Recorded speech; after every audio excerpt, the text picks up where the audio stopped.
DD Punjabi ਦੇ ਇਸ ਮੰਚ ਤੇ ਤੁਹਾਡਾ ਅਸੀਂ ਸਵਾਗਤ ਕਰਦੇ ਹਾਂ। ਅੱਜ ਸਾਡੇ ਨਾਲ ਖਾਸ ਤੌਰ ਤੇ ਸਟੂਡੀਓ ਵਿੱਚ ਹਾਜ਼ਰ ਨੇ ਦ ਇਮੀਗ੍ਰੇਸ਼ਨ ਲਾਂਚ ਤੋਂ ICCRC ਮਿਸਟਰ ਜਤਿਨ ਸਾਨੀ ਜੀ। ਸੋ ICCRC ਮੈਂਬਰ ਅਸੀਂ ਹਰ ਸ਼ੋਅ ਦੇ ਵਿੱਚ ਕਹਿੰਦੇ ਆ ਉਹ ਸ਼ਖਸ, ਉਹ ਲਾਇਸੈਂਸ ਹੈ ਜਿਹੜਾ ਉਸ ਸ਼ਖਸ ਨੂੰ ਮਿਲਦਾ ਹੈ ਜਿਹੜਾ ਕੈਨੇਡਾ ਸਰਕਾਰ ਅੰਬੈਸੀ ਤੋਂ ਅਪਰੂਵਡ ਹੁੰਦੇ ਨੇ। ਇਹਨਾਂ ਦੀ ਹਰ ਇੱਕ ਐਕਟੀਵਿਟੀ ਦੇ ਉੱਤੇ, ਹਰ ਇੱਕ ਕੰਮ ਕਾਰ ਦੇ ਉੱਤੇ ਸਰਕਾਰ ਦੀ ਨਜ਼ਰ ਰਹਿੰਦੀ ਹੈ। ਅੱਜ ਅਸੀਂ ਦੇਖਦੇ ਹਾਂ ਕਿ ਤੁਸੀਂ ਬਾਹਰ ਭੇਜਣਾ ਚਾਹੁੰਦੇ ਹੋ ਆਪਣੇ ਬੱਚਿਆਂ ਨੂੰ, ਖਾਸ ਤੌਰ ਤੇ ਕੈਨੇਡਾ ਦੀ ਗੱਲ ਕਰ ਰਹੇ ਹਾਂ, ਕੈਨੇਡਾ ਜਾਣ ਵਾਲੇ ਲੋਕਾਂ ਲਈ। ਤੁਸੀਂ ਬੱਚਿਆਂ ਨੂੰ ਬਾਹਰ ਭੇਜਣਾ ਚਾਹੁੰਦੇ ਹੋ, ਤੁਹਾਨੂੰ ਪਤਾ ਨਹੀਂ ਲੱਗਦਾ ਅਸੀਂ ਕਿਹਦੇ ਕੋਲੋਂ ਅਪਲਾਈ ਕਰੀਏ। ਹਰ ਇੱਕ ਕੰਸਲਟੈਂਟ ਨੇ ਆਪਣੇ ਘਰ ਦੇ ਬਾਹਰ, ਆਪਣੇ ਦਫ਼ਤਰ ਦੇ ਬਾਹਰ Canada study in Canada the board ਲਗਾਇਆ ਹੈ। ਕੀ ਉਹ ਕਾਨੂੰਨੀ ਰੂਪ ਵਿੱਚ ਤੁਹਾਨੂੰ ਕੈਨੇਡਾ ਭੇਜ ਸਕਦੇ ਆ?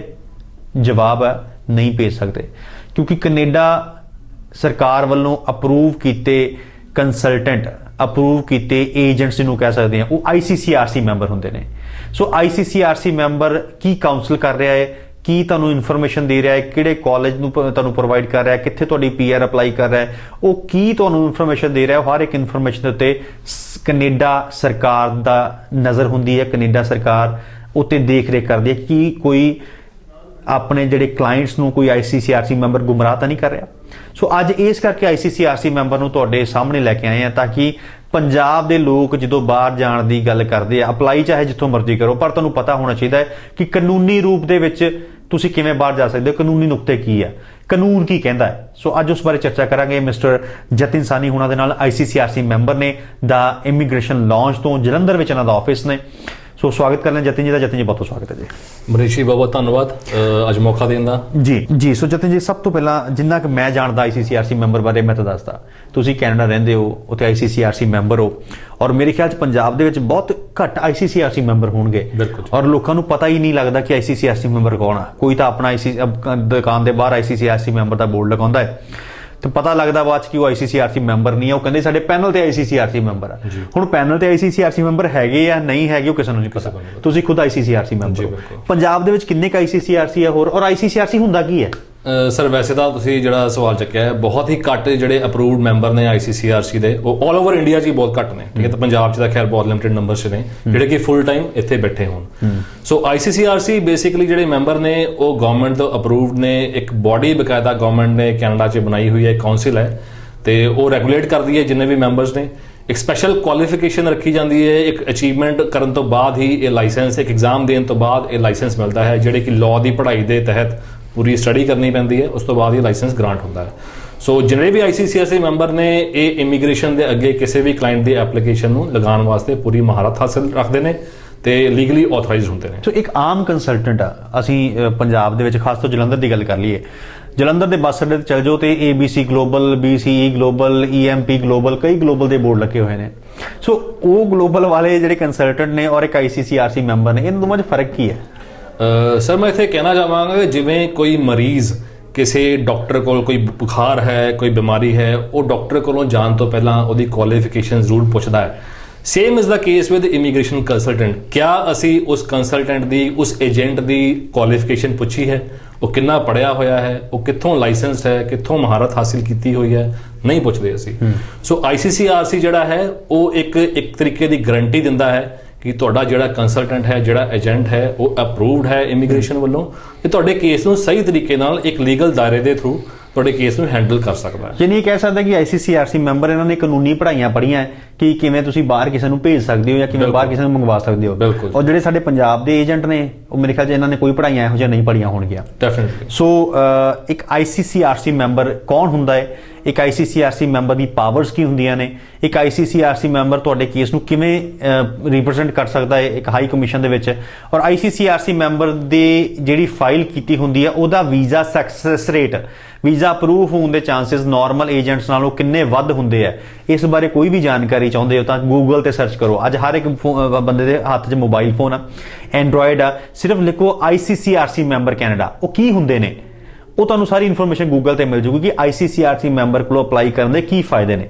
ਇਹ ਤੁਹਾਨੂੰ ਕੋਈ ਵੀ ਕਾਉਂਸਲਿੰਗ ਦਿੰਦੇ ਨੇ, ਹਰ ਇੱਕ ਕਾਉਂਸਲਿੰਗ ਦੀ ਨਜ਼ਰ ਕੈਨੇਡਾ ਗਵਰਨਮੈਂਟ ਦੀ ਨਜ਼ਰ ਉਸ ਤੇ ਹੁੰਦੀ ਹੈ। ਤੁਹਾਨੂੰ ਚਾਹ ਕੇ ਵੀ ਕੋਈ ਗਲਤ ਇਨਫੋਰਮੇਸ਼ਨ, ਗਲਤ ਜਾਣਕਾਰੀ ਜਾਂ ਕਿਸੇ ਭੰਬਲ ਭੂਸੇ 'ਚ ਨਹੀਂ ਪਾ ਸਕਦੇ, ਕਿਉਂਕਿ ਹਰ ਇੱਕ ਇਨਫੋਰਮੇਸ਼ਨ ਸਰਕਾਰ ਦੇ ਕੋਲ ਹੁੰਦੀ ਹੈ ਇਹਨਾਂ ਦੀ। ਸੋ ICCRC ਮੈਂਬਰ ਤੇ ਆਮ ਮੈਂਬਰ ਦੇ ਵਿੱਚ ਕੀ ਫਰਕ ਆ ਉਹ ਤੁਸੀਂ ਸਮਝਾਤਾ। ਹੁਣ ਅੱਜ ਅਸੀਂ ਸ਼ੋਅ ਦੇ ਵਿੱਚ ਗੱਲ ਕਰਾਂਗੇ ਉਹਨਾਂ ਲੋਕਾਂ ਬਾਰੇ ਜਿਹੜੇ ਪੱਕੇ ਤੌਰ ਤੇ ਕੈਨੇਡਾ ਜਾ ਕੇ ਵਸਣਾ ਚਾਹੁੰਦੇ ਨੇ, ਆਪਣੇ ਪਰਿਵਾਰ ਸਮੇਤ, ਆਪਣੀ ਫੈਮਿਲੀ ਸਮੇਤ ਤੁਸੀਂ ਕੈਨੇਡਾ ਜਾਣਾ ਚਾਹੁੰਦੇ ਹੋ। ਤੁਹਾਨੂੰ ਏਜੰਟ ਕਹਿੰਦਾ ਜੀ ਤੁਹਾਨੂੰ ਭੇਜ ਦਾਂਗੇ, ਕੋਈ ਨਹੀਂ, ਵਿਜ਼ਟਰ ਵੀਜ਼ੇ ਤੇ ਭੇਜ ਦਾਂਗੇ, ਟੂਰਿਸਟ ਤੇ ਭੇਜ ਦਾਂਗੇ, ਉੱਥੇ ਜਾ ਕੇ ਵਰਕ ਪਰਮਿਟ ਲੈ ਲਿਓ, LMI ਲੈ ਲਿਓ। ਉਹਨੂੰ ਪੁੱਛੋ ਜੀ LMI ਕਿੰਨੇ ਦੀ ਮਿਲਦੀ ਹੈ, ਕਹਿੰਦਾ ਜੀ 40 ਲੱਖ ਲੱਗ ਜੂ, 50 ਲੱਖ ਲੱਗ ਜੂ। ਪਰ ਸਿੱਧੇ ਤੌਰ ਤੇ ਜੇਕਰ ਇੱਥੋਂ ਹੀ ਕੈਨੇਡਾ PR ਲੈ ਕੇ ਜਾਣੀ ਹੋਵੇ, ਉਹ ਕਿੰਨੀ ਕੁ ਔਖੀ ਆ ਜਾਂ ਬਹੁਤ ਜ਼ਿਆਦਾ ਸੌਖੀ ਹੈ? ਕਿ ਉਹਦੇ ਵਿੱਚ ਵੀ 20 25 25 30 ਲੱਖ ਰੁਪਏ ਲੱਗ ਜਾਂਦਾ ਹੈ, ਜਾਂ ਸਿਰਫ 10 50 ਹਜ਼ਾਰ ਲੱਖ ਰੁਪਏ ਦੀ ਗੇਮ ਆ? ਇਸ ਬਾਰੇ ਚਰਚਾ ਕਰਾਂਗੇ ਅੱਜ ਇੱਕ ICCRC ਮੈਂਬਰ ਨਾਲ, ਕਿਉਂਕਿ ਜਦੋਂ ਪ੍ਰੋਗਰਾਮ ਦੇ ਸ਼ੁਰੂਆਤ ਵਿੱਚ ਕਿਹਾ ਸੀ ਕਿ ICCRC ਮੈਂਬਰ ਝੂਠ ਨਹੀਂ ਬੋਲ ਸਕਦੇ, ਇਹ ਜੋ ਵੀ ਇਨਫੋਰਮੇਸ਼ਨ ਦਿੰਦੇ ਆ ਹਰ ਇੱਕ ਚੀਜ਼ ਸਰਕਾਰ ਦੀ ਨੌਲੇਜ ਹੁੰਦੀ ਹੈ।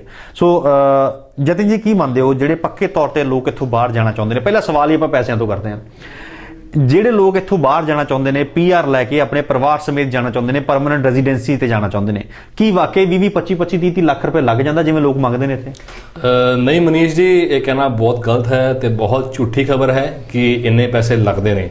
ਜਿਹੜਾ ਲੀਗਲ ਤਰੀਕਾ ਹੈ, ਜਿਹੜਾ ਗਵਰਨਮੈਂਟ ਨੇ ਜਿਹੜਾ ਰਸਤਾ ਬਣਾਇਆ ਹੋਇਆ ਹੈ, ਉਹਦੇ ਥਰੂ ਜੇ ਕੋਈ ਅਪਲਾਈ ਕਰਦਾ ਹੈ ਸਕਿਲਡ ਵਰਕਰ, ਤੇ ਸਰਕਾਰੀ ਫੀਸ ਜਿਹੜੀ ਹੈਗੀ ਹੈ ਪਰਮਨੈਂਟ ਰੈਜ਼ੀਡੈਂਸੀ ਐਪਲੀਕੇਸ਼ਨ ਦੀ, ਉਹ for a single applicant it's only $1350, ਯਾਨੀ ਕਿ ਮੋਟੀ ਗੱਲ ਜੇ ਕਰੀਏ 70,000 ਰੁਪਏ ਦੀ ਸਰਕਾਰੀ ਫੀਸ ਲੱਗਦੀ ਹੈ। ਠੀਕ ਹੈ, ਤੇ ਉਹ ਬੇ ਕਰਕੇ ਕੋਈ ਵੀ ਆਪਣੀ ਐਪਲੀਕੇਸ਼ਨ ਪਰਮਨੈਂਟ ਰੈਜ਼ੀਡੈਂਸੀ ਦੀ ਲਗਾ ਸਕਦਾ ਹੈ। ਯਾਨੀ 70,000 ਰੁਪਏ ਜੇ ਕੋਈ ਐਲੀਜੀਬਿਲਟੀ ਪੂਰੀ ਹੁੰਦੀ ਹੈ ਤਾਂ 70,000 ਰੁਪਏ ਦੀ ਸਰਕਾਰੀ ਫੀਸਾਂ ਜਿਹੜੀਆਂ ਇੰਨੇ ਦੇ ਵਿੱਚ ਬੰਦਾ PR ਲੈ ਸਕਦਾ। ਬਿਲਕੁਲ ਜੀ। ਪਰ ਇੱਥੇ 25 25 30 ਲੱਖ ਰੁਪਏ ਮੰਗ ਰਹੇ ਨੇ ਲੋਕ। ਸਰ ਉਹ ਜਿਹੜਾ ਸਾਰਾ ਹੈ ਸਟੰਟ, ਬਿਕੋਜ਼ ਤੁਹਾਨੂੰ ਪਹਿਲਾਂ ਹੀ ਕਿਹਾ ਕਿ ਸਾਰੇ ਅਨਆਥੋਰਾਈਜ਼ਡ ਏਜੰਟ ਨੇ, ਉਹ ਇੱਕ ਨੈਕਸਸ ਜਿੱਦਾਂ ਬਣਿਆ ਹੋਇਆ ਹੈ, ਜੌਬਸ ਦਾ ਅਰੇਂਜਮੈਂਟ ਕਰਦੇ ਨੇ ਜਾਂ ਜੋ ਵੀ ਕਰਦੇ ਨੇ, ਉਹ ਅਸੀਂ ਉਹਦੇ ਵਿੱਚ ਨਹੀਂ ਪੈ ਸਕਦੇ ਤੇ ਉਹ ਇਸ ਗੱਲ ਦਾ ਖਰਚਾ ਲੈਂਦੇ ਹੈਗੇ ਸ਼ਾਇਦ। ਸੋ ਤੁਸੀਂ ਪੜ੍ਹਾਈਆਂ ਪੜ੍ਹੀਆਂ ਇਸ ਚੀਜ਼ ਦੀਆਂ, ICCRC ਮੈਂਬਰ ਹੋ ਤੁਸੀਂ, ਕਾਨੂੰਨ ਦੇ ਦਾਇਰੇ 'ਚ ਰਹਿ ਕੇ ਕੰਮ ਕਰਦੇ ਹੋ, ਸਾਰੀ ਜਾਣਕਾਰੀ ਜਿਹੜੀ ਔਨ ਰਿਕਾਰਡ ਤੁਹਾਡੀ ਹੁੰਦੀ ਹੈ। ਹੁਣ ਪੰਜਾਬ ਦੇ ਲੋਕਾਂ ਦੀ ਗੱਲ ਕਰੀਏ, ਬਹੁਤ ਸਾਰੇ ਲੋਕ ਸਾਨੂੰ ਦੇਖ ਰਹੇ ਨੇ, ਅੱਜ ਅਸੀਂ PR ਦੀ ਗੱਲ ਕਰ ਲਈਏ, ਪਰਮਨੈਂਟ ਰੈਜ਼ੀਡੈਂਸੀ ਦੀ ਗੱਲ ਕਰ ਲਈਏ। ਦੋ ਤਰ੍ਹਾਂ ਦੀਆਂ ਐਡਾਂ ਚੱਲ ਰਹੀਆਂ ਨੇ ਇੱਥੇ ਪੰਜਾਬ ਦੇ ਵਿੱਚ, ਜਿਹੜੇ ਤੁਸੀਂ ਕੰਸਲਟੈਂਟ ਦੀ ਗੱਲ ਕਰ ਰਹੇ ਹੋ। ਇੱਕ ਕਹਿ ਰਹੇ ਆ ਜਿਨ੍ਹਾਂ ਨੇ ਪੱਕੇ ਤੌਰ ਤੇ ਫੈਮਿਲੀ ਸਮੇਤ ਜਾਣਾ ਹੈ, ਉਹਨਾਂ ਨੂੰ 8777 ਬੈਂਡ ਚਾਹੀਦੇ ਆ। ਇੱਕ ਮੋਡਿਊਲ 'ਚੋਂ 8 ਬੈਂਡ, ਬਾਕੀ ਤਿੰਨਾਂ 'ਚੋਂ 7 ਬੈਂਡ ਚਾਹੀਦੇ ਆ, ਤੇ ਅਸੀਂ ਤੁਹਾਡੀ PR ਕਰਵਾ ਦਾਂਗੇ। ਵਰਸਸ ਦੂਜੇ ਪਾਸੇ ਕੁਝ ਕੰਸਲਟੈਂਟ ਕਹਿ ਰਹੇ ਕਿ ਜੇਕਰ ਤੁਹਾਡੇ 4.5 ਬੈਂਡ ਆ, 5 ਬੈਂਡ ਆ, 5.5 ਬੈਂਡ ਆ, ਅਸੀਂ ਤਾਂ ਵੀ ਤੁਹਾਡੀ PR ਕਰਵਾ ਦਾਂਗੇ। ਸੋ ਫਰਕ ਕੀ ਹੈ? ਇੱਕ ਪਾਸੇ 8 ਬੈਂਡ ਮੰਗੇ ਜਾ ਰਹੇ ਨੇ, ਦੂਜੇ ਪਾਸੇ 5 ਬੈਂਡ ਮੰਗੇ ਜਾ ਰਹੇ ਨੇ। ਤੁਸੀਂ ਕੈਨੇਡਾ ਰਹਿੰਦੇ ਹੋ, ICCRC, ਉਹ ਝੂਠ ਬੋਲ ਨਹੀਂ ਸਕਦੇ, ਸੱਚ ਕੀ ਹੈ? ਦੇਖੋ ਮਨੀਸ਼ ਜੀ, ਜਿਹੜਾ ਕਿ ਐਕਸਪ੍ਰੈਸ ਐਂਟਰੀ ਪ੍ਰੋਗਰਾਮ ਦੀ ਤੁਸੀਂ ਗੱਲ ਕਰ ਰਹੇ ਹੋ, ਡੈਫੀਨਿਟਲੀ ਉਹਦਾ ਜਿਹੜਾ ਸਕੋਰਿੰਗ ਪੈਟਰਨ ਹੈ, ਬਿਕੋਜ਼ ਐਕਸਪ੍ਰੈਸ ਐਂਟਰੀ ਕੰਮ ਕਰਦੀ ਹੈ ਕੰਪਰੀਹੈਂਸਿਵ ਰੈਂਕਿੰਗ ਸਕੋਰ ਦੇ ਉੱਪਰ। ਸੋ ਹਰ ਡਰਾਅ ਦੇ ਵਿੱਚ ਉਹ ਇੱਕ ਕਟ ਆਫ ਸਕੋਰ ਅਨਾਉਂਸ ਕਰਦੇ ਹੈ, ਤੇ ਐਜ਼ ਐਨ ਐਪਲੀਕੈਂਟ ਤੁਹਾਡਾ ਇੰਡੀਵਿਜੂਅਲ ਸਕੋਰ ਕਿੰਨਾ ਬਣਦਾ ਹੈ CRS ਦਾ, ਉਹ ਡਿਸਾਈਡ ਕਰਦਾ ਹੈ ਕਿ ਤੁਹਾਨੂੰ PR ਮਿਲਣੀ ਹੈ ਕਿ ਨਹੀਂ ਮਿਲਣੀ ਹੈ। ਤੇ ਜਿਹੜਾ 8777 ਤੁਸੀਂ ਜਿਹੜੀ ਗੱਲ ਕਰ ਰਹੇ ਹੋ ਲੈਂਗੁਏਜ ਟੈਸਟ ਦੀ, 8777 ਇੱਕ ਇਹੋ ਜਿਹਾ ਬੈਂਚਮਾਰਕ ਹੈ, ਜੇ ਤੁਸੀਂ ਉਹ ਲੈ ਆਉਂਦੇ ਹੋ ਤੇ ਤੁਹਾਨੂੰ ਕੁਝ additional points up to 100 points ਤੱਕ ਤੁਹਾਨੂੰ ਮਿਲ ਜਾਂਦੇ ਨੇ, ਜਿਹਦੇ ਨਾਲ ਤੁਹਾਡਾ ਇਹ ਜਿਹੜਾ ਰਸਤਾ ਹੈ ਬਹੁਤ ਸੁਖਾਲਾ ਤੈਅ ਹੋ ਜਾਂਦਾ ਹੈ। ਦੂਜੇ ਪਾਸੇ ਜੇ ਅਸੀਂ ਗੱਲ ਕਰੀਏ ਜਿਨ੍ਹਾਂ ਦੇ 8777 ਨਹੀਂ ਆ ਸਕਦੇ, ਉਹ ਕੀ ਕਰਨ? ਤੇ ਉਹਨਾਂ ਵਾਸਤੇ ਦੂਜੀ ਤਰੀਕੇ ਦੇ ਪ੍ਰੋਗਰਾਮ ਹੈ, ਜਿਨ੍ਹਾਂ ਨੂੰ ਅਸੀਂ ਪ੍ਰੋਵਿੰਸ਼ੀਅਲ ਨੋਮਨੀ ਪ੍ਰੋਗਰਾਮਸ ਕਹਿੰਦੇ ਹਾਂ। ਉਹਨਾਂ ਦੇ ਵਿੱਚ ਨੋ ਡਾਊਟ IELTS ਦੀ ਰਿਕੁਆਇਰਮੈਂਟ ਬਹੁਤ ਘੱਟ ਹੈ, 8777 ਤਾਂ ਆਬਵੀਅਸਲੀ ਨਹੀਂ ਹੈ, ਬਟ ਉਹਦੇ ਅੰਦਰ ਵੀ ਜਿਹੜੀ ਕੈਟੇਗਰੀਜ਼ ਆਫ PNP ਹੈ ਉਹ ਬਹੁਤ ਮਾਇਨੇ ਰੱਖਦੀਆਂ ਨੇ ਕਿ ਤੁਸੀਂ ਕਿਹੜੀ PNP 'ਚ ਅਪਲਾਈ ਕਰ ਰਹੇ ਹੋ, ਤੇ ਉਹਦੇ ਵਿੱਚ ਤੁਹਾਡਾ ਕੰਸਲਟੈਂਟ ਕਿੰਨੀ ਕੀ ਮਹਾਰਤ ਹਾਸਿਲ ਰੱਖਦਾ ਹੈ। ਫੋਰ ਐਗਜ਼ਾਮਪਲ ਅਸੀਂ ਕੈਨੇਡਾ ਰਹਿੰਦੇ ਹਾਂ, ਸਾਨੂੰ ਪਤਾ ਹੈ ਡੇ ਔਨ ਡੇ ਬੇਸਿਸ ਤੇ ਕਿਹੜੇ ਪ੍ਰੋਵਿੰਸਿਸ ਨਵੇਂ ਓਪਨ ਹੋ ਰਹੇ ਨੇ, ਕਿਹੜੇ ਆਕਿਊਪੇਸ਼ਨਸ ਨੇ ਜਿਹੜੇ ਕਿ ਉੱਥੇ ਡਿਮਾਂਡ 'ਚ ਆ ਰਹੇ ਨੇ, ਤੇ ਅਸੀਂ ਉਹਦੇ ਅਕੋਰਡਿੰਗ ਹੀ ਆਪਣੇ ਜਿਹੜੇ ਕਲਾਇੰਟਸ ਨੇ ਉਹਨਾਂ ਦੀ ਐਪਲੀਕੇਸ਼ਨਸ ਨੂੰ ਅਸੀਂ ਪੂਲ ਦੇ ਵਿੱਚ ਐਂਟਰ ਤੇ ਐਗਜ਼ਿਟ ਕਰਾਉਂਦੇ ਰਹਿੰਦੇ ਹਾਂ, ਚੇਂਜ ਕਰ ਸਕਦੇ ਹਾਂ ਅਸੀਂ ਈਜ਼ੀਲੀ। ਸੋ ਕਹਿਣ ਦਾ ਮਤਲਬ ਇਹ ਹੈ ਕਿ ਤੁਹਾਡਾ ਏਜੰਟ ਦੀ ਮਹਾਰਤ, PNPs ਨਾਲ ਡੀਲ ਕਰਨ ਦਾ ਕਿੰਨਾ ਕੁ ਐਕਸਪੀਰੀਅੰਸ ਉਹਨੂੰ ਹੈ, ਉਹ ਤੁਹਾਡੀ ਐਪਲੀਕੇਸ਼ਨ ਨੂੰ ਸਕਸੈਸਫੁਲ ਬਣਾਉਣ 'ਚ ਬਹੁਤ ਵੱਡਾ ਰੋਲ ਪਲੇ ਕਰਦਾ ਹੈ ਜੀ। ਸੋ ਦਰਸ਼ਕਾਂ ਨੂੰ ਇੱਕ ਵਾਰ ਫਿਰ ਤੋਂ ਦੱਸ ਦਈਏ ਕਿ ਅੱਜ ਸਾਡੇ ਨਾਲ ਦਾ ਇਮੀਗ੍ਰੇਸ਼ਨ ਲਾਂਚ ਤੋਂ ਵੀਜ਼ਾ ਮਾਹਰ ਮਿਸਟਰ ਜਤਿਨ ਸਾਨੀ ਜੀ ਹਾਜ਼ਰ ਨੇ, ਔਰ ICCRC ਮੈਂਬਰ ਨੇ, ਕੈਨੇਡਾ ਸਰਕਾਰ, ਕੈਨੇਡਾ ਹਾਈ ਕਮਿਸ਼ਨ ਵੱਲੋਂ ਅਪਰੂਵਡ ਨੇ, ਲਾਇਸੈਂਸਡ ਕੰਸਲਟੈਂਟ ਨੇ, ICCRC ਹੈ, ਔਰ ਇੱਕ ਕਾਨੂੰਨੀ ਦਾਇਰੇ 'ਚ ਰਹਿ ਕੇ ਕਾਨੂੰਨੀ ਦਾ ਪੇਚ ਤੁਹਾਨੂੰ ਦੱਸ ਸਕਦੇ ਨੇ। ਸੋ ਤੀਰ ਤੁੱਕੇ ਵਾਲੀ ਗੱਲ ਇੱਥੇ ਕੋਈ ਨਹੀਂ ਹੈ, ਇਹ ਜੋ ਵੀ ਇਨਫੋਰਮੇਸ਼ਨ ਦੇਣਗੇ ਕਾਗਜ਼ੀ ਕਾਰਵਾਈ, ਕਿਉਂਕਿ ਉਹ ਕਾਨੂੰਨ ਪੜ੍ਹੇ ਹੋਏ ਨੇ, ਉਹ ਕਾਨੂੰਨਾਂ ਦੇ ਅਨੁਸਾਰ ਤੁਹਾਨੂੰ ਇਨਫੋਰਮੇਸ਼ਨ ਦੇਣਗੇ। ਕੈਨੇਡਾ ਕੋਈ ਵੀ ਵੀਜ਼ਾ ਅਪਲਾਈ ਕਰਨਾ ਚਾਹੁੰਦੇ ਹੋ, ਚਾਹੇ ਉਹ ਸਟੂਡੈਂਟ ਵੀਜ਼ਾ ਹੈ, ਚਾਹੇ ਉਹ ਵਿਜ਼ਟਰ ਵੀਜ਼ਾ ਹੈ, ਟੂਰਿਸਟ ਵੀਜ਼ਾ ਹੈ, ਡਿਪੈਂਡੈਂਟ ਵੀਜ਼ਾ ਹੈ, ਸਪਾਊਸ ਵੀਜ਼ਾ ਹੈ, ਓਪਨ ਵਰਕ ਪਰਮਿਟ ਹੈ, PR ਹੈ, ਕੋਈ ਵੀ ਵੀਜ਼ਾ ਅਪਲਾਈ ਕਰਨਾ ਚਾਹੁੰਦੇ ਹੋ ਤੁਸੀਂ ICCRC ਮੈਂਬਰ ਨੂੰ ਮਿਲ ਸਕਦੇ ਹੋ। ਜਲੰਧਰ ਇਹਨਾਂ ਦਾ ਆਫਿਸ ਆ।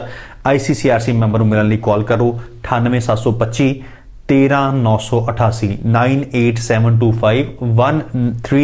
98725 ਇਸ ਨੰਬਰ ਤੇ ਕਾਲ ਕਰ ਸਕਦੇ ਹੋ ਔਰ ਅਪਾਇੰਟਮੈਂਟ ਲੈ ਕੇ ਇਹਨਾਂ ਨੂੰ ਮਿਲ ਸਕਦੇ ਹੋ। ਸੋ ਜਿੱਥੇ ਜੇ ਆਪਾਂ ਗੱਲ ਕਰਦੇ ਆ ਜਿਹੜੀ ਘੱਟ ਬੈਂਡ ਵਾਲੀ 4.5 5 ਬੈਂਡ 5.5 ਬੈਂਡ, ਇਹ ਕੀ ਇੰਨਾ ਬੈਂਡ ਸਕੋਰ ਤੇ PR ਪੋਸੀਬਲ ਹੈ? ਪਹਿਲਾ ਸਵਾਲ, ਕਿਉਂਕਿ ਅਸੀਂ ਐਕਸਪ੍ਰੈਸ ਐਂਟਰੀ ਤੇ PNP ਦੀ ਗੱਲ ਕਰਦੇ ਹਾਂ।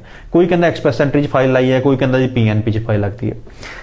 4.5 5 5.5 ਬੈਂਡ ਤੇ ਫਾਈਲ ਲੱਗ ਸਕਦੀ ਹੈ? ਪਹਿਲਾ ਸਵਾਲ। ਦੂਸਰਾ ਸਵਾਲ, ਫਾਈਲ ਲਾਉਣਾ ਹੋਰ ਚੀਜ਼ ਆ, ਕੀ 5 5.5 ਬੈਂਡ ਤੇ PR ਹੋ ਜਾਊਗੀ? ਇਹ ਦੋ ਸਵਾਲ ਆ। ਮਨੀਸ਼ ਜੀ, ਇਸ ਤਰ੍ਹਾਂ ਹੈਗਾ ਜੀ, ਜਿਵੇਂ ਘੱਟ ਬੈਂਡ ਸਕੋਰਸ ਦੀ ਅਸੀਂ ਗੱਲ ਕਰ ਰਹੇ ਹਾਂ, ਦੇਖੋ ਕੋਈ ਵੀ PR ਐਪਲੀਕੇਸ਼ਨ ਦੇ ਦੋ ਪਾਰਟ ਹੁੰਦੇ ਨੇ। First is expression of interest and second part is invitation to apply. So 5 5.5 band ਤੇ ਅਸੀਂ ਡੈਫੀਨਿਟਲੀ ਐਕਸਪ੍ਰੈਸ਼ਨ ਆਫ ਇੰਟਰਸਟ ਕਿਸੇ ਵੀ ਜਿਹੜੀ PNP ਹੈ ਐਲੀਜੀਬਲ ਡਿਪੈਂਡਿੰਗ ਅਪਨ ਆਕੂਪੇਸ਼ਨ ਕਿਹੜਾ ਹੈ, ਅਸੀਂ ਐਕਸਪ੍ਰੈਸ਼ਨ ਆਫ ਇੰਟਰਸਟ ਸਬਮਿਟ ਕਰ ਸਕਦੇ ਹਾਂ। ਹੁਣ ਉਸ ਕ੍ਰਾਈਟੇਰੀਆ ਨੂੰ ਮੀਟ ਜੇ ਅਸੀਂ ਕਰ ਪਾਉਂਦੇ ਹਾਂ ਪ੍ਰੋਪਰਲੀ, ਪ੍ਰੋਵਿੰਸ ਦੇ ਜਿਹੜੇ ਪ੍ਰੋਵਿੰਸ 'ਚ ਅਸੀਂ ਫਾਈਲ ਲਗਾਈ ਹੈ, ਤਾਂ ਸਾਨੂੰ ਇਨਵੀਟੇਸ਼ਨ ਟੂ ਅਪਲਾਈ ਆਉਂਦਾ ਹੈ ਉੱਥੋਂ, ਤੇ ਉਸ ਤੋਂ ਬਾਅਦ ਸਾਡੀ ਫਾਰਮਲ ਐਪਲੀਕੇਸ਼ਨ ਲੱਗ ਜਾਂਦੀ ਹੈ ਤੇ PR ਗ੍ਰਾਂਟ ਹੋ ਜਾਂਦੀ ਹੈ। ਹੁਣ ਇਹਦੇ ਵਿੱਚ ਬਹੁਤ ਇੰਪੋਰਟੈਂਟ ਰੋਲ ਇਹ ਰਹਿੰਦਾ ਹੈ ਕਿ ਤੁਹਾਡਾ ਜਿਹੜਾ ਆਕੂਪੇਸ਼ਨ ਹੈ ਉਹਨੂੰ ਫਾਈਂਡ ਆਊਟ ਕਰਨਾ ਕਿ ਕਿਹੜੇ ਪ੍ਰੋਵਿੰਸ 'ਚ ਉਸ ਆਕੂਪੇਸ਼ਨ ਦੀ ਰਿਕੁਆਇਰਮੈਂਟ ਹੈ, ਜਿਹੜਾ ਕਿ ਬਹੁਤ ਮੁਸ਼ਕਲ ਕੰਮ ਹੈ। ਹਰ ਕਿਸੇ ਨੂੰ ਇਹ ਕੰਮ ਦੇ ਵਿੱਚ ਮਹਾਰਤ ਹੋਣੀ ਚਾਹੀਦੀ ਹੈ ਕਿ ਉਹ ਪ੍ਰੋਪਰਲੀ ਫਾਈਂਡ ਆਊਟ ਕਰ ਸਕਣ ਕਿ ਕਿਹੜੇ ਆਕੂਪੇਸ਼ਨ ਨੂੰ ਕਿਹੜੇ ਪ੍ਰੋਵਿੰਸ 'ਚ ਆਪਾਂ ਪਾਈਏ ਤਾਂ ਕਿ ਉੱਥੇ ਐਪਲੀਕੇਸ਼ਨ ਸਕਸੈਸਫੁਲ ਹੋ ਸਕੇ ਜੀ। ਸੋ ਇਨਵੀਟੇਸ਼ਨ ਟੂ ਅਪਲਾਈ ਜਦੋਂ ਤੁਸੀਂ ਕਹਿੰਦੇ ਉਸ ਤੋਂ ਬਾਅਦ ਫਾਈਲ ਪੁੱਟ ਅਪ ਹੋ ਜਾਂਦੀ, ਕਿ ਉਸ ਤੋਂ ਬਾਅਦ ਵੀਜ਼ਾ ਰਿਜੈਕਸ਼ਨ ਦੇ ਚਾਂਸਸ ਹੁੰਦੇ ਕੋਈ? देखिए, मेजरली केसेस से जे ਅਸੀਂ ਸਾਰੇ ਡਾਕੂਮੈਂਟਸ ਬੜੇ ਚੰਗੇ ਤਰੀਕੇ ਨਾਲ ਆਰਗੇਨਾਈਜ਼ ਕੀਤੇ ਹੈ, ਖਾਸ ਕਰਕੇ EMPLOYMENT ਦੇ ਡਾਕੂਮੈਂਟਸ, ਫਾਈਨੈਂਸ਼ੀਅਲ ਡਾਕੂਮੈਂਟਸ, ਤੇ ਉਸ ਤੋਂ ਬਾਅਦ ਫਾਈਲ ਰਿਫਿਊਜ਼ਲ ਦੇ ਚਾਂਸਸ ਬਹੁਤ ਘੱਟ ਹੁੰਦੇ ਨੇ। ਸਿਰਫ ਔਰ ਸਿਰਫ ਜੇ ਤੁਹਾਡੀ ਐਡਮਿਸਿਬਿਲਿਟੀ ਫੈਕਟਰਸ, ਜਿਹਨੂੰ ਅਸੀਂ ਮੈਡੀਕਲ ਰੀਜ਼ਨਸ ਜਾਂ ਕ੍ਰਿਮੀਨੈਲਿਟੀ ਬੈਕਗ੍ਰਾਉਂਡ PCC ਜੇ ਕੋਈ ਦਿੱਕਤ ਹੋਏ ਲੇਟਰ ਔਨ ਸਟੇजेस से, ਸਿਰਫ ਤਾਂ ਹੀ ਕੋਈ ਐਪਲੀਕੇਸ਼ਨ ਰਿਫਿਊਜ਼ਲ ਦਾ ਚਾਂਸ ਹੋ ਸਕਦਾ ਹੈ, ਅਦਰਵਾਈਜ਼ ਐਪਲੀਕੇਸ਼ਨ ਦਾ ਰਿਫਿਊਜ਼ਲ ਚਾਂਸਸ ਬਿਲਕੁਲ ਨਾ। ਜੀ, ਇੱਕ ਚੀਜ਼ ਹੋਰ ਦੱਸੋ ਮੈਨੂੰ ਇੱਥੇ, ਜਦੋਂ ਅਸੀਂ ਇਸ਼ਤਿਹਾਰ ਰੋਜ਼ ਦੇਖਦੇ ਹਾਂ ਅਖਬਾਰਾਂ ਦੇ ਵਿੱਚ, TV ਤੇ, ਸੋਸ਼ਲ ਮੀਡੀਆ ਤੇ, 5 ਬੈਂਡ ਤੇ ਕੈਨੇਡਾ ਦੀ PR ਅਪਲਾਈ ਕਰੋ, ਹੁਣ ਤੱਕ ਦਾ 100% ਰਿਜ਼ਲਟ ਆ ਸਾਡਾ, ਸਮਥਿੰਗ ਇਦਾਂ ਦੀ ਐਡਾਂ ਆਉਂਦੀਆਂ ਨੇ। ਹੁਣ ਉਹ 5 ਬੈਂਡ ਦੀ PR ਸੁਣ ਕੇ ਮੈਂ ਵੀ ਅਪਲਾਈ ਕਰ ਲੈਣਾ 5 ਬੈਂਡ ਤੇ, ਮੈਂ ਵੀ 5 ਬੈਂਡ ਲੈ ਲੂੰਗਾ, ਕੈਮਰਾਮੈਨ ਆ ਇਹ ਵੀ 5 ਬੈਂਡ ਲੈ ਲੂਗਾ। ਸੋ 5 ਬੈਂਡ ਦੀ ਐਡ ਵੇਖ ਕੇ ਹਰ ਕੋਈ ਪਿੰਡੋਂ ਸ਼ਹਿਰੋਂ ਉੱਠ ਕੇ ਆਪਣੇ ਕਾਗਜ਼ ਦੇ ਨਾਲ 10-20-50 ਹਜ਼ਾਰ ਰੁਪਇਆ ਏਜੰਟ ਨੂੰ ਦੇ ਜਾਂਦਾ। ਠੀਕ ਹੈ, ਤੁਸੀਂ ਕਹਿ ਰਹੇ ਹੋ ਕਿ PNP ਦੇ ਵਿੱਚ 5 ਬੈਂਡ ਨਾਲ ਜਿਹੜੀ ਉਹ PR ਹੋ ਜਾਂਦੀ, ਪਰ ਕੀ 5 ਬੈਂਡ ਕਿਸੇ ਪਾਰਟਿਕੂਲਰ ਪ੍ਰੋਫੈਸ਼ਨ ਦੇ ਲਈ ਹੈ? ਕਿ ਇਸ ਪ੍ਰੋਫੈਸ਼ਨ ਦਾ ਕੋਈ ਬੰਦਾ ਹੈ, ਉਹਦੇ ਕੋਲ ਐਕਸਪੀਰੀਅੰਸ ਹੈ ਤਾਂ 5 ਬੈਂਡ ਨਾਲ PR ਲੱਗ ਜੂਗੀ, ਜਾਂ ਉਹਨਾਂ PNP ਦੇ ਵਿੱਚ, ਉਹਨਾਂ ਪ੍ਰੋਵਿੰਸਸ ਦੇ ਵਿੱਚ ਹਰ ਇੱਕ ਬੰਦੇ ਦੀ 5 ਬੈਂਡ ਨਾਲ PR ਲੱਗ ਜਾਂਦੀ ਹੈ? ਮਨੀਸ਼ ਜੀ, ਇਸ ਤਰ੍ਹਾਂ ਹੈ ਕਿ ਜਿਵੇਂ ਤੁਸੀਂ ਸਵਾਲ ਚੱਕਿਆ ਹੈ 5 ਬੈਂਡ ਵਾਲਾ, ਸੋ ਡੈਫੀਨਿਟਲੀ ਇੱਕ ਆਕੂਪੇਸ਼ਨ ਲਿਸਟ ਹੁੰਦੀ ਹੈ ਹਰ ਪ੍ਰੋਵਿੰਸ ਦੀ ਨੇ ਆਪਣਾ, ਜਿਹੜੇ ਕਿ ਆਕੂਪੇਸ਼ਨਸ ਬਹੁਤ ਡਿਮਾਂਡ 'ਚ ਨੇ ਉੱਥੇ, ਉਹਨਾਂ ਪ੍ਰੋਵਿੰਸਿਸ ਦੀ ਇੱਕ ਲਿਸਟ ਬਣਾਈ ਹੁੰਦੀ ਹੈ। ਜੇ ਉਸ ਆਕੂਪੇਸ਼ਨ ਦੇ ਬੰਦੇ, ਫੋਰ ਐਗਜ਼ਾਮਪਲ ਨਰਸਿਸ ਹੋ ਗਈਆਂ, ਕੁਕਸ ਹੋ ਗਏ, ਵੈਲਡਰਸ ਹੋ ਗਏ, ਜਾਂ ਕਿਸੇ ਵੀ ਤਰੀਕੇ ਦੇ ਮੈਨੇਜਰਸ ਹੈਗੇ ਆ, insurance manager, advertising and marketing managers ਹੋ ਗਏ, ਕੋਈ ਬੈਂਕ 'ਚ ਕੰਮ ਕਰਨ ਵਾਲੇ ਮੈਨੇਜਰ ਨੇ, ਤੇ ਇਹ ਮੋਟੇ-ਮੋਟੇ ਇਹ ਜਿਹੜੇ ਪ੍ਰੋਫਾਈਲਸ ਨੇ ਜਿਹੜੇ ਕਿ ਅੱਜ ਕੱਲ੍ਹ ਡਿਮਾਂਡ 'ਚ ਨੇ ਇਨ ਡਿਫਰੈਂਟ ਪ੍ਰੋਵਿੰਸਿਸ। ਉਸ ਤੋਂ ਬਾਅਦ ਉਹਨਾਂ ਦੀ ਕੁਆਲੀਫਿਕੇਸ਼ਨ, ਉਹਨਾਂ ਦੀ ਏਜ ਕੀ ਹੈਗੀ ਹੈ, ਉਹ ਸਾਰੇ ਫੈਕਟਰਸ ਡੈਫੀਨਿਟਲੀ ਇੱਕ ਇੰਪੋਰਟੈਂਟ ਰੋਲ ਪਲੇ ਕਰਦੇ ਨੇ ਕਿ ਉਹਨਾਂ ਦੀ PNP ਸਬਮਿਟ ਹੋ ਸਕਦੀ ਹੈ ਕਿ ਨਹੀਂ ਹੋ ਸਕਦੀ। ਸੋ ਇੱਕ ਨਰਸਿਸ ਦੀ ਤੁਸੀਂ ਗੱਲ ਕਰ ਰਹੇ ਹੋ ਕਿ ਨਰਸਿਸ ਪ੍ਰੋਫੈਸ਼ਨ ਵਾਲੇ PNP ਦੇ ਵਿੱਚ ਅਪਲਾਈ ਕਰ ਸਕਦੇ। ਸੋ ਆਪਾਂ ਨਰਸਾਂ ਦੀ ਗੱਲ ਕਰ ਲਈਏ, ਪੰਜਾਬ ਦੇ ਵਿੱਚ ਬਹੁਤ ਸਾਰੀ ਨਰਸਿਸ ਨੇ, ਲੜਕੀਆਂ ਜਿਨ੍ਹਾਂ ਨੇ ANM ਕੀਤੀ ਹੈ, GNM ਕੀਤੀ ਹੈ, ਜਾਂ BSc ਨਰਸਿੰਗ ਕੀਤੀ ਹੋਈ ਹੈ, ਕੀ ਇਹ 5 5.5 ਬੈਂਡ ਤੇ ਅਪਲਾਈ ਕਰ ਸਕਦੇ ਆ? ਡੈਫੀਨਿਟਲੀ ਜੀ, ਜੇ ਕੋਈ ਨਰਸ ਹੈ ਜਿਨ੍ਹਾਂ ਕੋਲ 4 ਤੋਂ 5 ਸਾਲ ਦਾ ਐਕਸਪੀਰੀਅੰਸ ਹੈ, ਉਹਨਾਂ ਨੇ ਬੈਚਲਰ ਡਿਗਰੀ ਜਾਂ ਉਸ ਤੋਂ ਉੱਪਰ ਮਾਸਟਰ ਡਿਗਰੀ ਕਿਸੇ ਤਰੀਕੇ ਦੀ ਕੀਤੀ ਹੋਈ ਹੈ, ਤੇ ਉਹਨਾਂ ਦੇ ਘੱਟ ਤੋਂ ਘੱਟ 5 ਬੈਂਡ ਨੇ, ਡੈਫੀਨਿਟਲੀ ਕੁਝ ਪ੍ਰੋਗਰਾਮਸ ਇਹੋ ਜਿਹੇ ਨੇ ਜਿਨ੍ਹਾਂ ਕਿ ਅੰਦਰ ਉਹ ਆਪਣੀ ਐਪਲੀਕੇਸ਼ਨ ਲਗਾ ਸਕਦੇ ਨੇ, ਤੇ ਦੇਰ ਆਰ ਹਾਈ ਚਾਂਸਸ ਕਿ ਉਹਨਾਂ ਨੂੰ ਇਨਵੀਟੇਸ਼ਨ ਮਿਲ ਜਾਏ ਉੱਥੋਂ, ਤੇ ਉਹਨਾਂ ਦੀ ਐਪਲੀਕੇਸ਼ਨ ਸਕਸੈਸਫੁਲ ਹੋ ਜਾਏਗੀ। ਯਾਨੀ ਜਿਨ੍ਹਾਂ ਨੇ BSc ਨਰਸਿੰਗ ਕੀਤੀ ਹੈ ਉਹ 5 ਬੈਂਡ ਦੇ ਨਾਲ ਵੀ ਜਿਹੜੇ ਉਹ ਕੈਨੇਡਾ ਦੀ PR ਅਪਲਾਈ ਕਰ ਸਕਦੇ ਆ? ਡੈਫੀਨਿਟਲੀ ਜੀ। ਇਸ ਤੋਂ ਇਲਾਵਾ ਤੁਸੀਂ ਗੱਲ ਕੀਤੀ ਸੀ ਜਿਹੜੇ ਬੈਂਕਿੰਗ ਸੈਕਟਰ ਦੇ ਵਿੱਚ ਆ ਜਾਂ ਇੰਸ਼ੋਰੈਂਸ ਸੈਕਟਰ ਦੇ ਵਿੱਚ ਆ, ਸੋ ਇਹਨਾਂ ਨੂੰ ਵੀ 5 ਬੈਂਡ ਚਾਹੀਦੇ ਜਾਂ ਇਹਨਾਂ ਦੀ ਥੋੜੀ ਰਿਕੁਆਇਰਮੈਂਟ ਹਾਈ ਹੋਊਗੀ? Sir, Saskatchewan immigrant nominee program, because ਮੈਂ ਉੱਥੋਂ ਲਾਇਸੈਂਸ ਹਾਂ ਸਸਕੈਚੁਅਨ ਇਮੀਗ੍ਰੇਸ਼ਨ ਵੱਲੋਂ, ਤੇ ਸਸਕੈਚੁਅਨ ਨੇ ਇੱਕ ਬਹੁਤ ਹੀ ਆਪਣੀ ਜਿਹੜੀ ਆਕੂਪੇਸ਼ਨ ਲਿਸਟ ਹੈ ਬਹੁਤ ਵੱਡੀ ਕੀਤੀ ਹੋਈ ਹੈ, 2020 ਚ ਉਹਨਾਂ ਨੇ ਅਨਾਉਂਸ ਕੀਤੇ ਸੀਗੇ ਆਕੂਪੇਸ਼ਨਸ, ਤੇ ਉਹਨਾਂ ਨੇ ਰਫਲੀ ਅਰਾਊਂਡ 60 ਆਕੂਪੇਸ਼ਨਸ ਇਹੋ ਜਿਹੇ ਨੇ, ਈਵਨ ਮੋਰ ਦੈਨ 60 ਆਕੂਪੇਸ਼ਨਸ ਨੇ ਜਿਹੜੇ ਕਿ ਉੱਥੇ ਆਪਣੀ ਫਾਈਲ ਲਗਾ ਸਕਦੇ ਨੇ।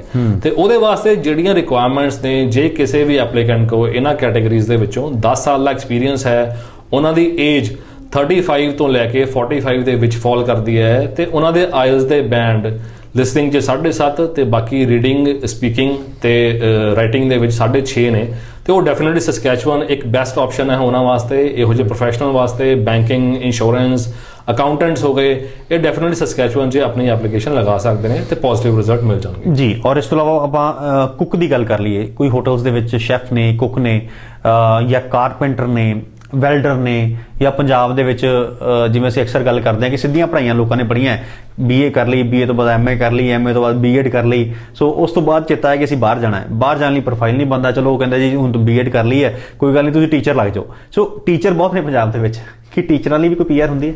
ਡੈਫੀਨਿਟਲੀ ਮਨੀਸ਼ ਜੀ, ਟੀਚਰਸ ਵੀ ਇਸ PNP ਸਟਰੀਮ ਦੇ ਅੰਦਰ ਕੁਝ ਖਾਸ PNPs ਨੇ ਜਿਹੜੀਆਂ ਕਿ ਟੀਚਰਸ ਨੂੰ ਇਨਵਾਈਟ ਕਰਦੀਆਂ ਨੇ, because otherwise teaching is a regulated occupation in Canada, but few provinces ਜਿਹੜੇ ਹੈਗੇ ਆ, ਕੁਝ ਪ੍ਰੋਵਿੰਸਸ ਆ ਟੀਚਰਸ ਨੂੰ ਸਪੈਸ਼ਲ ਰਿਕੋਗਨੀਸ਼ਨ ਦਿੰਦੇ ਨੇ ਤੇ ਟੀਚਰਸ ਆਪਣੀ ਫਾਈਲ ਲਗਾ ਸਕਦੇ ਨੇ।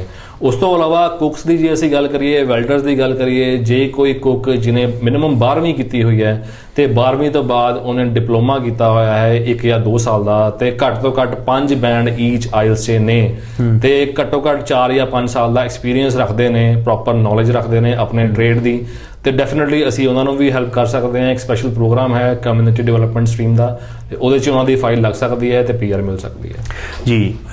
ਦਾ ਇਮੀਗ੍ਰੇਸ਼ਨ ਲਾਂਚ ਤੋਂ ਮਿਸਟਰ ਜਤਿਨ ਸਾਨੀ ICCRC ਮੈਂਬਰ ਨੇ ਕੈਨੇਡਾ ਤੋਂ, ਉਹ ਅੱਜ ਸਾਡੇ ਨਾਲ ਗੱਲ ਕਰ ਰਹੇ ਨੇ। ਬਹੁਤ ਮੁਸ਼ਕਲਾਂ ਤੋਂ ਬਾਅਦ ਇਸ ਸਟੂਡੀਓ ਵਿੱਚ ਅੱਜ ਉਹਨਾਂ ਨੂੰ ਇਨਵਾਈਟ ਕੀਤਾ, ਕਿਉਂਕਿ ਮਸ਼ਰੂਫ ਨੇ, ਪੰਜਾਬ ਜਿਤਾਉਂਦੇ ਨੇ, ਤੇ ਹਜ਼ਾਰਾਂ ਐਪਲੀਕੇਸ਼ਨਾਂ ਜਿਹੜੀਆਂ ਨੇ ਉਹਨਾਂ ਦੇ ਸਾਹਮਣੇ ਪਈਆਂ ਹੁੰਦੀਆਂ ਨੇ। ਬਹੁਤ ਸਾਰੇ ਲੋਕ ਦੂਰੋਂ ਦੂਰੋਂ ਮਿਲਣ ਆਉਂਦੇ ਨੇ, ਕਿਉਂਕਿ ਮੰਨਿਆ ਜਾਂਦਾ ਕਿ ICCRC ਮੈਂਬਰ ਤੁਹਾਨੂੰ ਸਾਫ਼ ਸੁਥਰੀ ਜਾਣਕਾਰੀ ਦਿੰਦੇ ਨੇ, ਕਾਨੂੰਨ ਦੇ ਦਾਇਰੇ 'ਚ ਰਹਿ ਕੇ ਜਾਣਕਾਰੀ ਦਿੰਦੇ ਨੇ, ਔਰ ਉਹਨਾਂ ਵੱਲੋਂ ਦਿੱਤੀ ਗਈ ਜਾਣਕਾਰੀ ਨੂੰ ਕੋਈ ਚੈਲੰਜ ਨਹੀਂ ਹੋ ਸਕਦਾ। ਕਿਉਂ? ਕਿਉਂਕਿ ਸਰਕਾਰ ਦੇ ਨਜ਼ਰ ਹੇਠ ਕੰਮ ਕਰਦੇ ਨੇ।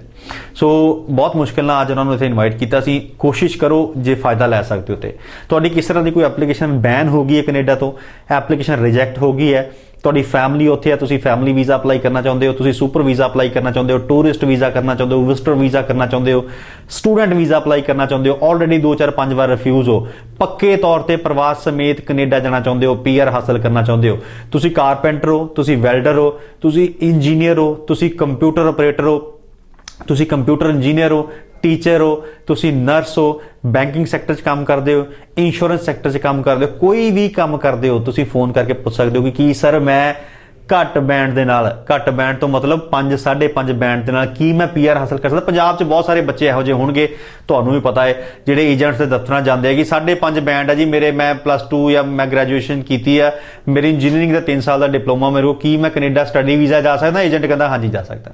10-20-25 ਹਜ਼ਾਰ ਲੈ ਕੇ ਤੁਹਾਡਾ ਕੇਸ ਰਿਫਿਊਜ਼ ਕਰਾ ਦਿੱਤਾ ਜਾਂਦਾ ਹੈ। ਉਹ ਇੱਥੇ ਤਾਂ ਇਹ ਕਹਿ ਰਿਹਾ ਕਿ 5.5 ਬੈਂਡ ਤੇ ਇੰਜੀਨੀਅਰਿੰਗ ਪ੍ਰੋਫਾਈਲ ਹੈ, ਕੰਪਿਊਟਰ ਇੰਜੀਨੀਅਰ ਹੋ, 2 4 5 ਸਾਲ ਦਾ ਐਕਸਪੀਰੀਅੰਸ ਆ, 5 5.5 ਬੈਂਡ ਹੈਗੇ ਆ, ਤਾਂ PNP ਦੇ ਵਿੱਚ ਤੁਹਾਡੀ PR ਡਾਇਰੈਕਟ ਮਿਲ ਸਕਦੀ ਹੈ।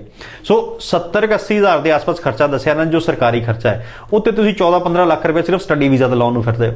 ਸੋ ਇੱਕ ICCRC ਮੈਂਬਰ, ਬਾਰ-ਬਾਰ ਮੈਂ ਕਿਉਂ ਕਹਿ ਰਿਹਾ, ਇੱਕ ਏਜੰਟ, ਕੋਈ ਸਧਾਰਨ ਏਜੰਟ ਇੱਥੇ ਆ ਕੇ ਕਵੇ ਕਿ ਇੰਜੀਨੀਅਰਿੰਗ ਵਾਲਾ ਬੱਚਾ 5.5 ਬੈਂਡ ਨਾਲ PR ਕਰਾ ਦੂੰ, ਸ਼ਾਇਦ ਮੈਨੂੰ ਵੀ ਲੱਗੂਗਾ ਝੂਠ ਬੋਲਦਾ ਪਿਆ, ਪਰ ਇੱਕ ICCRC ਮੈਂਬਰ ਤਾਂ ਘੱਟੋ ਘੱਟ ਝੂਠ ਨਹੀਂ ਬੋਲ ਸਕਦਾ। ICCRC ਮੈਂਬਰ ਤੇ ਯਕੀਨ ਕਰ ਸਕਦੇ ਹੋ। ਆਓ ਗੱਲਬਾਤ ਕਰੋ, ਜਾਣਕਾਰੀ ਲਓ, ਚੰਗਾ ਲੱਗੇ ਤੇ ਜਰੂਰ ਅਪਲਾਈ ਕਰੋ। ਨੰਬਰ ਨੋਟ ਕਰ ਸਕਦੇ ਹੋ ਜੀ, 98727 13988, 98725 13988। ਸੋ ਇੱਕ ਸਵਾਲ ਹੋਰ ਉੱਥੇ ਪੁੱਛੂੰਗਾ, ਹਸਬੈਂਡ ਵਾਈਫ ਨੇ ਅਪਲਾਈ, 2 ਸਵਾਲ ਇਕੱਠੇ ਪੁੱਛ ਲੈਣੇ ਆ। ਹਸਬੈਂਡ ਵਾਈਫ ਨੇ ਅਪਲਾਈ ਕਰਨਾ, ਕੀ ਹਸਬੈਂਡ ਵਾਈਫ ਇਕੱਠੇ ਅਪਲਾਈ ਕਰਨ ਤਾਂ ਜ਼ਿਆਦਾ ਪੁਆਇੰਟ ਬਣਨਗੇ, ਜਾਂ ਜਿਹਦੇ ਕੋਲ ਆਇਲਸ ਦਾ ਜ਼ਿਆਦਾ ਸਕੋਰ ਆ ਜਾਂ ਜਿਹਦੀ ਕੁਆਲੀਫਿਕੇਸ਼ਨ ਹਾਈ ਆ ਉਹ ਅਪਲਾਈ ਕਰੇ ਤੇ ਉਹਦੇ ਚਾਂਸਸ ਆ ਜ਼ਿਆਦਾ ਵੀਜ਼ਾ ਲੱਗਣ ਦੇ? ਪਹਿਲਾ ਸਵਾਲ। ਦੂਸਰਾ ਸਵਾਲ, ਅਗਰ ਹਸਬੈਂਡ ਵਾਈਫ ਦੇ ਨਾਲ ਇੱਕ ਬੱਚਾ ਵੀ ਆ, ਕੀ ਤਿੰਨਾਂ ਦੀ ਇਕੱਠਿਆਂ ਦੀ PR ਹੋਊਗੀ ਜਾਂ ਹਸਬੈਂਡ ਵਾਈਫ ਦੀ ਪਹਿਲਾਂ ਹੋਊਗੀ, ਬੱਚੇ ਨੂੰ ਬਾਅਦ 'ਚ ਜਾਣਾ ਪਊਗਾ? ਸਰ ਜਿਹੜੀ ਵੀ PR ਐਪਲੀਕੇਸ਼ਨ ਲੱਗਦੀ ਹੈ ਪ੍ਰਾਇਮਰਲੀ ਤਾਂ ਪੂਰੀ ਫੈਮਿਲੀ ਦੀ ਇਕੱਠੀ ਹੁੰਦੀ ਹੈ। ਬੱਚੇ ਜਿਹੜੇ ਵੀ 22 ਸਾਲ ਤੋਂ ਘੱਟ ਨੇ ਉਹ ਪਾਰਟ ਆਫ ਫੈਮਿਲੀ ਹੀ ਹੁੰਦੇ ਨੇ।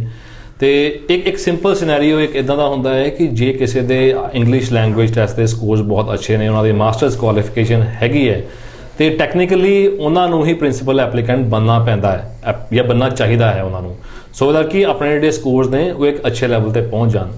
ਫੋਰ ਐਗਜ਼ਾਮਪਲ ਜੇ ਕਿਸੇ ਦਾ ਵੀ ਸਕੋਰ ਇੱਕ being married because points the different ਹੁੰਦਾ ਹੈ, ਜੇ ਉਹ ਸਿੰਗਲ ਅਪਲਾਈ ਕਰਦੇ ਨੇ ਤੇ ਪੁਆਇੰਟਸ ਦਾ ਡੈਫੀਨਿਟਲੀ ਥੋੜਾ ਜਿਹਾ ਫਰਕ ਪੈਂਦਾ ਹੈ ਤੇ ਸਿੰਗਲ ਐਪਲੀਕੈਂਟ ਨੂੰ ਪੁਆਇੰਟਸ ਜ਼ਿਆਦਾ ਮਿਲਦੇ ਨੇ। ਤੇ ਉਹਦਾ ਪ੍ਰੋਪਰ ਲੀਗਲ ਫਰੇਮਵਰਕ ਹੈ, ਇੱਕ ਤਰੀਕਾ ਹੈ ਐਪਲੀਕੇਸ਼ਨ ਲਗਾਉਣ ਦਾ ਕਿ ਐਪਲੀਕੇਸ਼ਨ ਜਿਹੜੀ ਸਬਮਿਟ ਕਰਨੀ ਹੈ ਵਿਦ ਅ ਨਾਨ ਅਕੰਪਨਿੰਗ ਸਪਾਊਸ ਉਹਨੂੰ ਕਿਸ ਤਰ੍ਹਾਂ ਸਬਮਿਟ ਕਰਨੀ ਹੈ। ਇਹ ਬਹੁਤ ਚੈਲੰਜਿੰਗ ਤੇ ਟੈਕਨੀਕਲ ਚੀਜ਼ ਹੈ, ਕਿਉਂਕਿ ਜੇ ਅਸੀਂ ਇਹ ਐਪਲੀਕੇਸ਼ਨ ਗਲਤ ਤਰੀਕੇ ਨਾਲ ਲਗਾਈ ਤੇ ਹੋ ਸਕਦਾ ਹੈ ਤੁਹਾਡਾ ਸਪਾਊਸ ਹਮੇਸ਼ਾ ਵਾਸਤੇ ਕੈਨੇਡਾ ਤੋਂ ਬਾਹਰ ਹੀ ਰਹਿ ਜਾਵੇ। ਜੀ ਇੱਕ ਚੀਜ਼ ਹੋਰ ਹੈ, ਬਹੁਤ ਸਾਰੇ ਲੋਕਾਂ ਨੇ ਇਸ਼ਤਿਹਾਰ ਦੇਖੇ ਅਖਬਾਰਾਂ ਦੇ ਵਿੱਚ ਔਰ ਟੀਵੀ ਤੇ ਐਡਾਂ ਦੇਖੀਆਂ, ਕਹਿੰਦੇ ਜੀ 5 5.5 6 ਮਿੰਟ ਤੇ ਅਪਲਾਈ ਕਰ ਲਓ। ਬਹੁਤ ਸਾਰੇ ਲੋਕਾਂ ਨੇ ਅਪਲਾਈ ਕੀਤੀ, ਐਕਸਪ੍ਰੈਸ ਐਂਟਰੀ ਦੇ ਵਿੱਚ 6 ਮਿੰਟ ਤੇ ਕੇਸ ਅਪਲਾਈ ਕਰਤੇ। ਹੁਣ ਦੋ ਚੀਜ਼ਾਂ ਹੈ, ਅਪਲਾਈ ਕਰਨਾ ਮੈਂ ਪਹਿਲਾਂ ਵੀ ਕਿਹਾ ਸੀ ਹੋਰ ਚੀਜ਼ ਆ, ਵੀਜ਼ਾ ਲੈਣਾ ਹੋਰ ਚੀਜ਼ ਆ। ਏਜੰਟਸ ਨੇ ਆਪਣੇ ਪੈਸਿਆਂ ਖਾਤਰ ਅਪਲਾਈ ਕਰਾ ਦਿੱਤੇ ਐਕਸਪ੍ਰੈਸ ਐਂਟਰੀ ਦੇ ਵਿੱਚ, ਪਰ ਐਕਸਪ੍ਰੈਸ ਐਂਟਰੀ ਵਿੱਚ ਪੂਲ ਦੇ ਵਿੱਚੋਂ ਫਾਈਲ ਪਿਕ ਨਹੀਂ ਹੋ ਪਾਈ। ਸੋ ਉਹਨਾਂ ਦੇ ਮਨਾਂ ਦੇ ਵਿੱਚ, ਲੋਕਾਂ ਦੇ ਮਨਾਂ 'ਚ ਡਰ ਇਹ ਪੈ ਗਿਆ ਕਿ ਸਾਡਾ ਵੀਜ਼ਾ ਰਿਜੈਕਟ ਹੋ ਗਿਆ। ਸੋ ਪੂਲ ਦੇ ਵਿੱਚੋਂ ਫਾਈਲ ਨਾ ਚੁੱਕਿਆ ਜਾਣਾ, ਕੀ ਅਸੀਂ ਇਹਨੂੰ ਸਮਝ ਸਕਦੇ ਹਾਂ ਕਿ ਵੀਜ਼ਾ ਰਿਜੈਕਟ ਹੋ ਗਿਆ? ਦੂਜਾ ਸਵਾਲ, ਅਗਰ ਪੂਲ ਚੋਂ ਫਾਈਲ ਨਹੀਂ ਚੁੱਕੀ ਗਈ 1 ਸਾਲ ਲਈ, ਕੀ ਅਸੀਂ ਦੁਬਾਰਾ ਫਾਈਲ ਪੁੱਟ ਅਪ ਕਰ ਸਕਦੇ? ਮਨੀਸ਼ ਜੀ, ਇਸ ਤਰ੍ਹਾਂ ਹੈ ਕਿ ਜੇ ਅਸੀਂ ਐਕਸਪ੍ਰੈਸ਼ਨ ਆਫ ਇੰਟਰਸਟ ਸਬਮਿਟ ਕੀਤਾ ਹੈ ਤੇ ਉਹਦਾ ਮਤਲਬ ਇਹ ਨਹੀਂ ਹੈ ਕਿ ਤੁਸੀਂ ਗਵਰਨਮੈਂਟ ਆਫ ਕੈਨੇਡਾ ਨੂੰ ਜਾਂ ਇਮੀਗ੍ਰੇਸ਼ਨ ਨੂੰ ਇੱਕ ਫਾਰਮਲ ਐਪਲੀਕੇਸ਼ਨ ਸਬਮਿਟ ਕੀਤੀ ਹੈ। ਜਦੋਂ ਤੱਕ ਤੁਸੀਂ ਵੀ ਕੋਈ ਫੀਸ ਪੇ ਨਹੀਂ ਕਰਦੇ ਹੋ ਉਦੋਂ ਤੱਕ ਤੁਹਾਡੀ ਕੋਈ ਐਪਲੀਕੇਸ਼ਨ ਨਹੀਂ ਲੱਗਦੀ ਹੈ। ਤੇ ਜਿਵੇਂ ਤੁਸੀਂ ਪੁੱਛਿਆ ਹੈ ਕਿ ਜੇ ਅਸੀਂ ਇੱਕ ਵਾਰੀ EOI expression of interest submit ਕਰਤਾ ਹੈ ਤੇ ਉਸ ਤੋਂ ਬਾਅਦ ਕੀ ਹੁੰਦਾ ਹੈ? ਦੇਖੋ, ਕੋਈ ਵੀ ਐਕਸਪ੍ਰੈਸ਼ਨ ਆਫ ਇੰਟਰਸਟ 1 ਸਾਲ ਲਈ ਵੈਲਿਡ ਹੁੰਦਾ ਹੈ।